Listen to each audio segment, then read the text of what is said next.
Persaingan yang dihadapi BPR di era globalisasi dan masyarakat ekonomi ASEAN akan sangat ketat. Agar dapat bersaing, BPR harus meningkatkan efisiensi kerja di samping memperkuat permodalan. Demikian diungkapkan Ketua Umum DPP Perbarindo Joko Suyanto di Denpasar.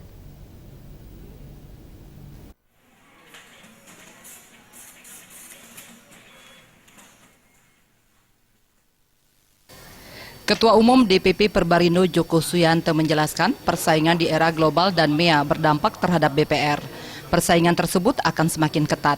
Agar tetap eksis dan bersaing secara sehat, BPR harus semakin efisien dalam pengelolaan sehingga produktivitas harus dioptimalkan.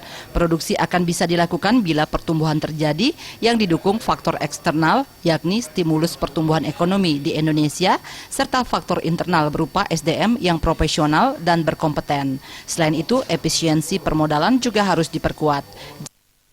BPR ini mestinya semakin efisien dikelola ke depan.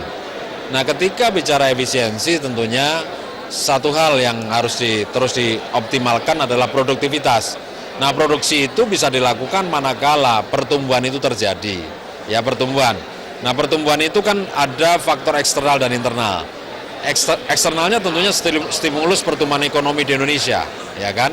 Tapi secara internalnya bagaimana BPR itu mampu ya mempunyai sumber daya yang sangat baik, utamanya bagaimana kompetensi integritas sumber daya manusia yang ada di BPR. Jenny dan Bayudi.